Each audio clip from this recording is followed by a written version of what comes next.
Why I regret moving into a nursing home. 7 harsh lessons about growing older. Elderly wisdom. At 76, I've lived through my fair share of ups and downs. But there's one decision I deeply regret. Moving into a nursing home. At the time, it seemed like the sensible thing to do. My family encouraged it, assuring me that I'd be well taken care of, that I'd live comfortably without a single worry. I trusted them. But once I actually set foot inside, I quickly realized that the reality was nothing like what I had imagined. And maybe, right now, you or someone you love are also considering that same option. Maybe it seems like the safest path forward. Maybe you've heard people say that living in a nursing home makes everything simpler. But before you make that choice, I ask you, please hear me out. There are 7 hard truths I wish someone had told me before I moved in. Because the truth is, living in a nursing home isn't just a matter of convenience, it's a complete shift in how you live your life. And once you're in, getting out isn't as easy as you think. So I hope you'll stay with me until the end of this video, because what I'm about to share might surprise you. And if you know someone who's weighing this decision right now, this might be exactly what they need to hear before stepping into a chapter they can't easily undo. Let's begin. With truth number 1, losing personal freedom. When I first moved into the nursing home, I didn't bring much, just a small suitcase, a few changes of clothes, and a couple of well-worn books I loved. But I carried with me something far more valuable, something I didn't realize I was about to lose: my freedom. Back at home, even in my later years, I still had the power to decide what my day would look like. Some mornings I'd rise early, brew myself a cup of coffee, and sit on the porch watching the sunrise. Other days I'd sleep in, have a late breakfast, and spend the afternoon writing in my journal. No one rushed me. No one told me what to do. My life had its own rhythm, quiet, steady, and mine. But in the nursing home, everything runs like clockwork. Meals, medication, group activities, bedtime, all scheduled, all fixed, with little room for flexibility or personal preference. Whether you're hungry or not, breakfast is served at 7:30 a.m. Whether you're tired or still dreaming, a nurse knocks gently on your door at 6:45 to check your vitals. Even small, everyday choices, taking a walk, changing into pajamas, picking what to eat, suddenly depend on someone else's approval. Not because you're incapable, but because the system doesn't allow for self-direction. At first, I told myself I'd adjust, that eventually I'd get used to it. But over time, I began to feel like I was no longer living my life. I was living someone else's schedule. That feeling, when you want to do something as simple as shower in the afternoon because you were cold in the morning, but you have to wait until your assigned shower day, is hard to explain. It's not just inconvenient, it's the slow erosion of your identity. A study published in the Journal of Gerontology found that older adults who lose their autonomy in daily life experience mental decline up to 40% faster than those who maintain their independence. And honestly, that didn't surprise me, because I felt it. Day by day, in a place where every part of life is scheduled for you, I began to feel smaller. Not because of age, but because I was slowly being stripped of the simple right to live life on my own terms. Ann Goldberg, a geriatric specialist at Boston Medical Center, once said, "Independence doesn't mean doing everything alone. It means still having a voice. It means being allowed to make choices, even if it's just deciding whether to have dinner at 5 or at 6. I'm not sharing this to scare you. I'm sharing it so that you or someone you love can take a moment to reflect, carefully and honestly. Maybe you're tired, maybe a nursing home seems like the most reasonable choice right now. But before you say yes, ask yourself, are you ready to live a life where someone else controls your schedule? Can you handle watching your familiar habits disappear, one by one, without a chance to say goodbye? If you've ever felt this way, I invite you to share your thoughts in the comments, or simply type, "I value my freedom." Let that be a quiet affirmation and a reminder that you're not alone. And if this message has made you pause and reflect, please give it a like so others can find it too. And don't forget to subscribe to Golden Wise Elders, where we rediscover what truly matters in the later chapters of life. Stay with me, because the next truth I'm about to share might be the most painful of all. If losing my freedom made me feel like I was no longer myself, Then the loneliness I experienced in the nursing home made me feel as though the world had completely forgotten me. This is truth number 2. Loneliness and the feeling of being left behind. When I first moved in, my family reassured me. "Don't worry, Dad," they said. "We'll visit all the time." And they meant it, at least at the beginning. My daughter came by on Saturdays, bringing homemade apple pie. My grandkids sent me hand-drawn pictures that I proudly hung on my wall. I thought, maybe this won't be so bad after all. But gradually, the visits grew less frequent. Phone calls started replacing in-person time, and those calls became shorter, more rushed, and spaced farther apart. I began hearing phrases like, "This week's been crazy, Dad. Hope you understand." Or, "Let's aim for next weekend, okay?" And that next weekend kept getting pushed back. Again and again. I remember one Thanksgiving in particular. Everyone promised they'd come. I got up early that morning, put on my best clothes, even arranged some flowers in a little vase on the table. I waited from morning until noon, then from noon into the late afternoon. The only person who walked through my door was a nurse bringing my dinner tray. She offered a soft smile and said, "Maybe they got caught in traffic." That moment didn't make me angry. It didn't even make me sad, exactly. It was more like a quiet ache in my chest, the kind that settles in when you realize you're not unloved, just no longer a priority.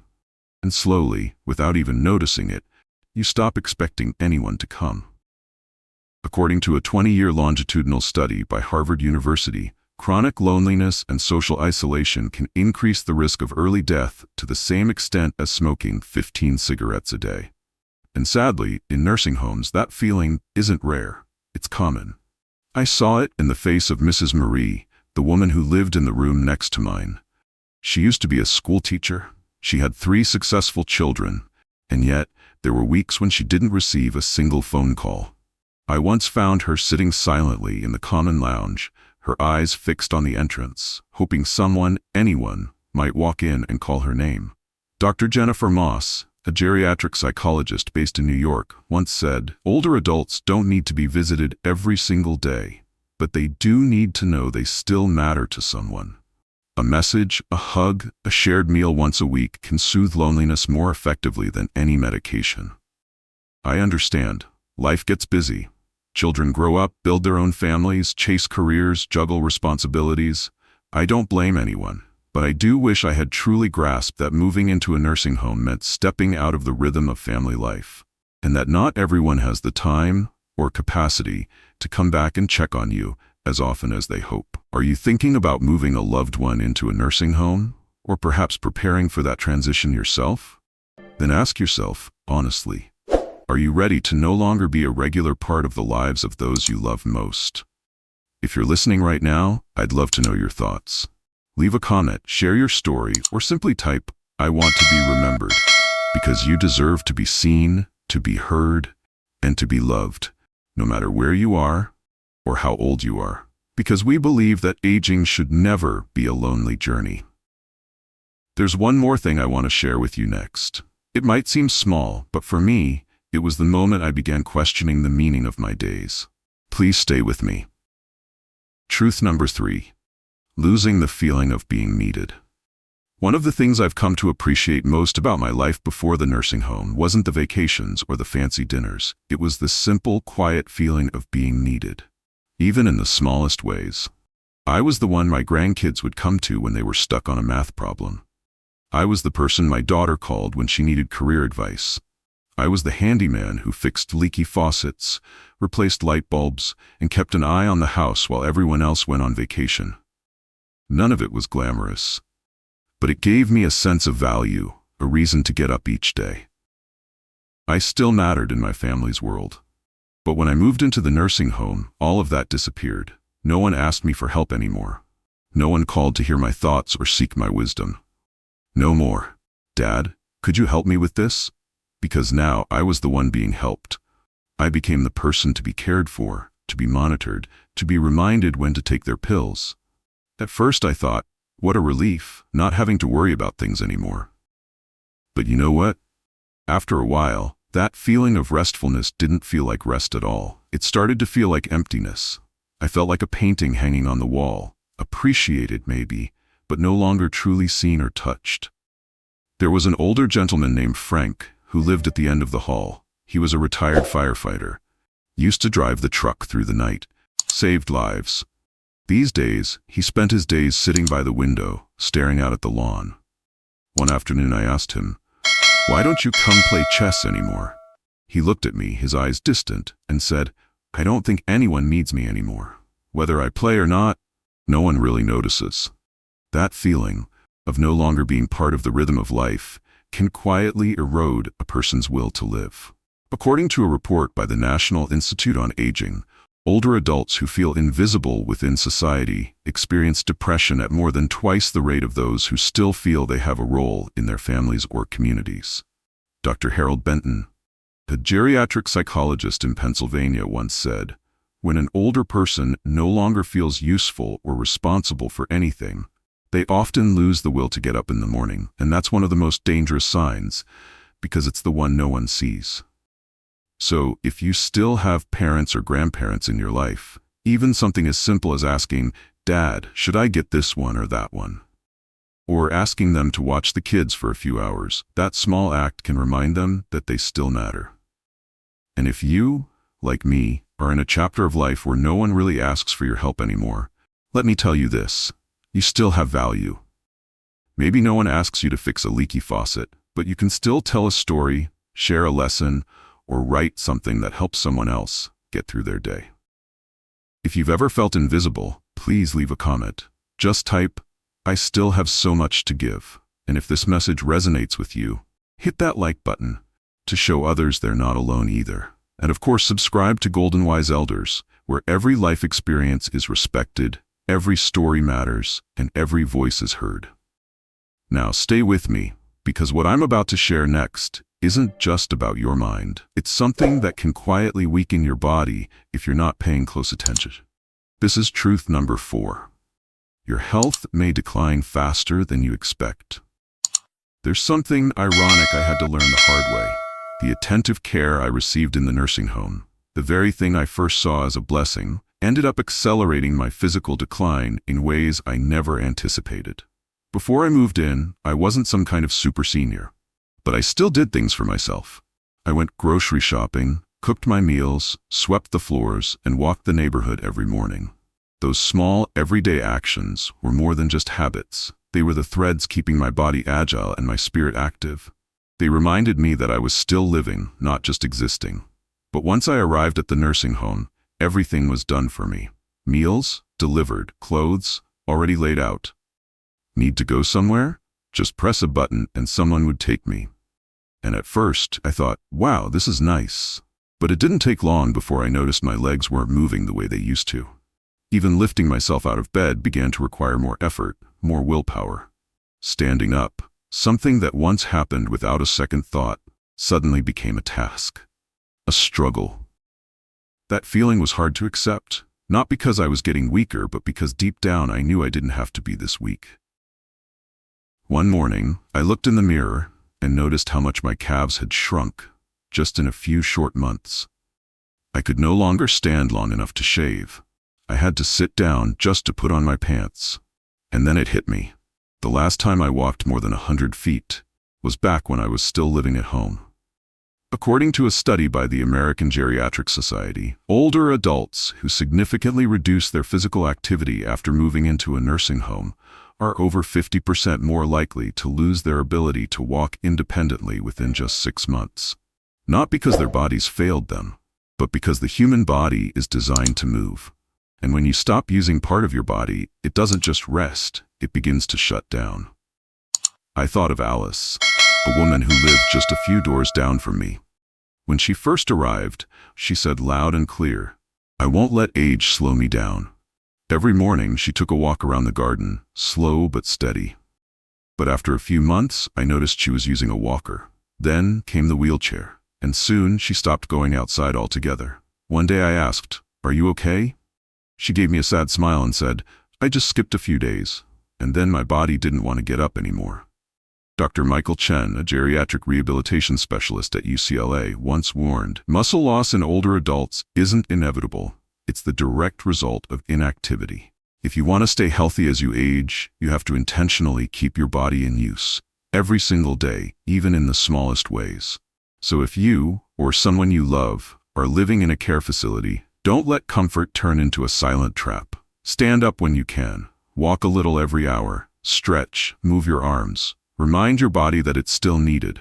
I know, there are days when you're tired. Days when lying down feels easier. But believe me, you have to fight for every step, every movement, because it's not just about staying mobile. It's about the quality of the life that's still ahead of you. If you're still able to move around each day, leave a comment that says, "I'm still moving forward." Let that be a small, powerful reminder. You're doing better than you think. And you know what? There's something even more precious than health itself. It's the feeling of privacy, dignity, and the ability to live life on your own terms. And for me, that was another painful loss. Which brings me to truth number 5, losing your privacy and personal dignity.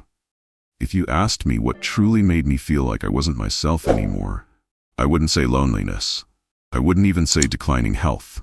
It was the moment I realized I no longer had privacy. And with that, I lost a part of my dignity. You may not think much about it before stepping into a nursing home. I didn't either. When I signed the admission papers, I thought, there will be people to help me when I need it. What no one told me was that from that moment on, I would no longer be seen as a fully independent adult, but rather as a care recipient within a structured system. I remember my very first night here. I was changing into my pajamas, getting ready for bed, when a caregiver suddenly walked into my room without knocking. She meant no harm. She was just coming to check if I had taken my medication. But in that moment, I felt exposed. Not just physically, but emotionally, in my dignity. I used to be a man with a family, a career, responsibilities. Now I had to ask for permission to take a shower, to use the restroom, or simply to be alone. That feeling of no longer being in control of even your most private moments is something I struggle to describe.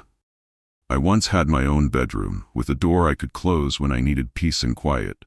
Now I share a room with a stranger. A kind man, but still a stranger. He talks in his sleep, turns on the light at odd hours, and sometimes makes noises I've had to learn to ignore. I know what you might be thinking. It's a small thing. You'll get used to it. But here's the truth. I don't think any of us should ever have to get used to losing our dignity just because we're getting older. A study published in the Journal of Aging Studies found that the loss of personal privacy is one of the leading contributors to emotional decline among seniors in long-term care settings.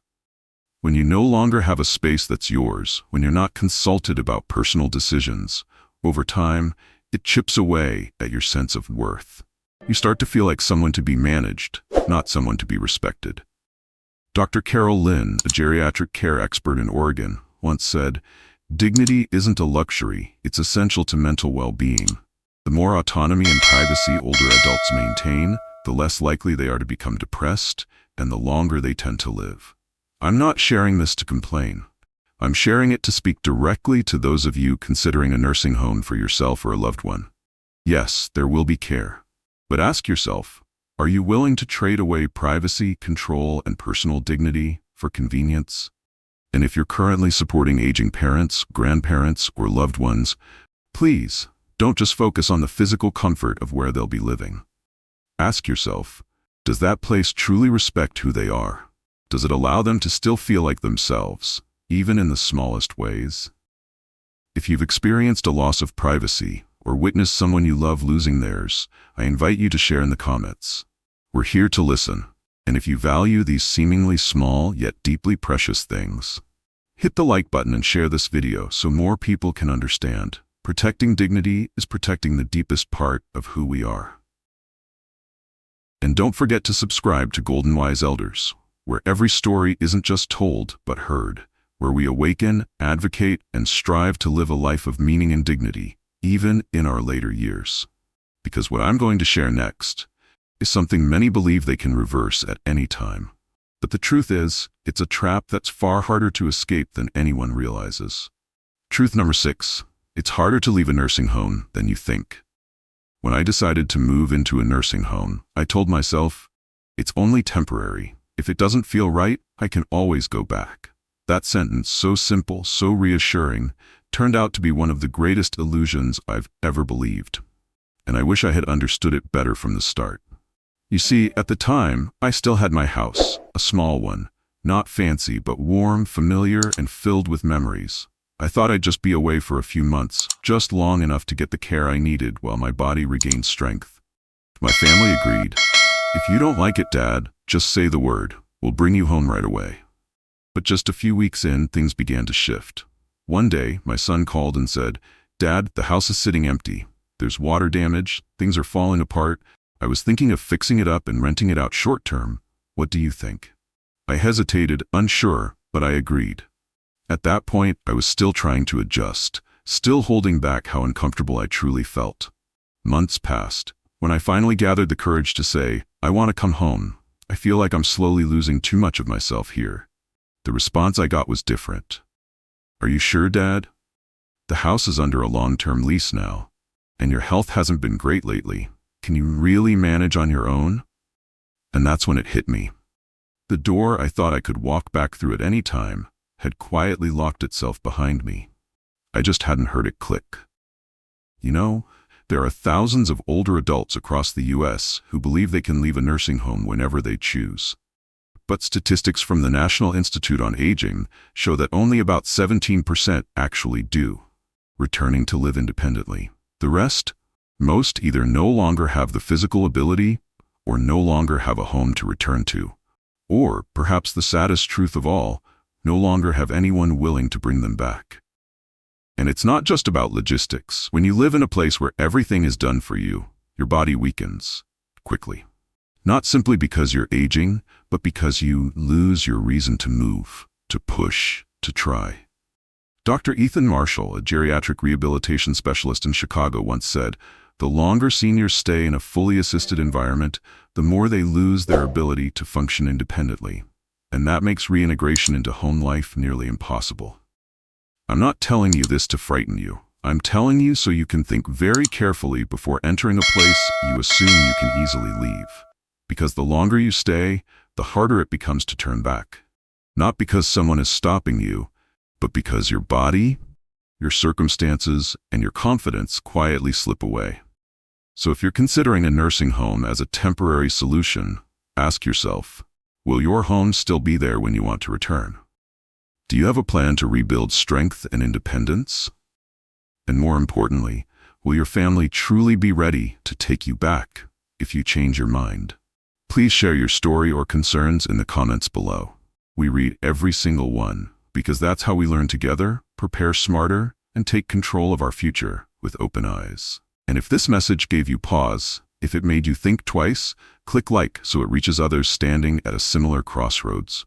And subscribe to Golden Wise Elders, where we don't just tell stories, we help you rewrite the later chapters of life with dignity, intention, and strength.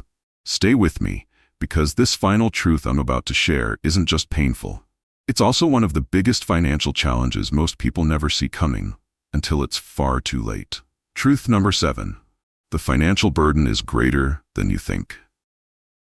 After hearing everything I've shared so far, you might be thinking, well, at least in a nursing home, you don't have to worry about food, bills, or basic needs, right?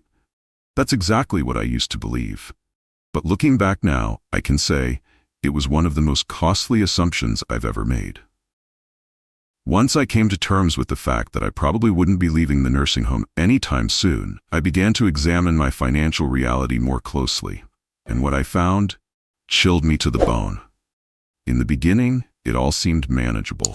My family helped choose a mid-range facility that charged about $6,000 a month. That included housing, 3 meals a day, basic medical care, and some community activities. I had a small nest egg from selling my house, plus a modest pension. I thought I could make it work for a few years, but what no one warned me about was how those costs quietly rise over time. Need specialized medical care? That's another $800 a month. Want a private room? Add $1,200. Physical therapy after a fall? Billed separately by the session. Slowly, I began receiving itemized bills filled with charges I never even considered when I first signed the contract. And one day, I checked my bank account and realized that if this kept up, I'd be completely out of money in less than 2 years. According to the latest Genworth financial report, the average cost of full-time nursing home care in the U.S. has now exceeded $8,000 per month, and it continues to rise each year. That doesn't even include all the extra fees for services that aren't technically essential, but in practice, they're impossible to live without. I used to tell my children, "Don't worry about me. I've planned for this, I'll never be a burden." But as my savings began to dwindle, I felt myself losing control. Not just over my finances, but over my right to choose. Because now, every decision came down to what I could afford. I knew a man named Walter. He was once a university professor. He had good insurance and a reliable pension. When he moved into a nursing home, he thought he was well prepared. But 4 years in, after developing Parkinson's and needing specialized care, his money ran out. He was forced to move to a lower-tier facility, sharing a room with 3 others. Gone were his books, his music, his solitude. A man who once lived surrounded by knowledge and calm, now lived with constant noise and no privacy. Linda Morgan, a financial advisor specializing in senior care, said it best at a national gerontology conference. Too many people believe that selling their home will fund their retirement in a nursing home. But without a long-term financial strategy, without protection against unpredictable health costs, you're gambling your entire future on luck. So, if you're considering a nursing home for yourself or a parent, don't just look at today's costs. Ask, how much will those costs increase next year? What hidden fees might appear? Who will pay if a serious health issue arises? And most importantly, what happens if the money runs out? I'm not sharing this to scare you. I'm sharing this so you can prepare. Because aging isn't just about receiving care. It's about maintaining control. And financial independence is one of the last true forms of freedom. If you faced or witnessed a financial crisis in elder care, please share in the comments. Your story could be the insight someone else desperately needs today. And if you believe this video could help someone make a better decision, please like it and share it. Don't forget to subscribe to Golden Wise Elders, where we're not just learning how to live longer, but how to live wisely, with purpose and dignity until the very end. Now, after everything I've shared with you, I only have one final thought. I don't regret growing older. I only wish I had known these truths earlier, so I could have prepared better. So I could have held on to more, not just money, but choices, freedom, dignity, and the feeling that I was still truly living. If you're still watching this, right now, I want you to know you've just done something incredibly important. Not just by watching a video, but by giving yourself the gift of reflection, of preparation, of conscious living in your later years. Together, we've walked through 7 regrets. Regrets I've experienced, and that thousands of other older adults across America have quietly lived through. Things you won't see in glossy brochures or hear in a sales pitch from a care facility. Things your well-meaning children might not understand when they say, "You'll get used to it, Dad. They'll take good care of you there." We talked about freedom, the kind that's easy to lose but hard to regain. About loneliness, not because no one is around, but because you slowly fade from people's daily lives. About the pain of not being needed anymore, as if you've been placed on a shelf. About how your health declines not because of age, but because you stop living actively. About dignity, something small but sacred, and often the last thing that keeps you feeling human. About the illusion that you can leave any time until you realize the door has been quietly locked. And finally, about the hidden cost, money. Not just the numbers, but the loss of power that comes when you can no longer afford to choose. I didn't share these truths to make you anxious. I shared them because I wish, deeply, that someone had shared them with me before I signed those papers. Aging isn't a downfall. It's a journey that requires planning, courage, and above all, awareness. So if something today made you pause, made you reflect, don't let that moment slip away. Leave a comment. I want to live intentionally until the very end. Tell me your story, or someone else's. I'll read it. Thousands in the Golden Wise Elders community will read it, because this isn't just a YouTube channel. It's a movement. A place where your voice still matters and your wisdom still shines. If you believe this video can spare someone else the pain of regret, share it. One click might change someone's future. And if you want more honest conversations, more stories, more lessons from those walking this path with you, like, subscribe, and turn on notifications. What's waiting in the next video isn't just content. It's your toolkit for a meaningful life. Growing older shouldn't feel like the end. It's a brand new chapter, and you have the pen in your hand. I've just walked a few steps ahead of you, and I'm here to tell you, as long as you're breathing, you still have a choice. I'll see you in the next video. Don't walk this road alone. We'll walk it together.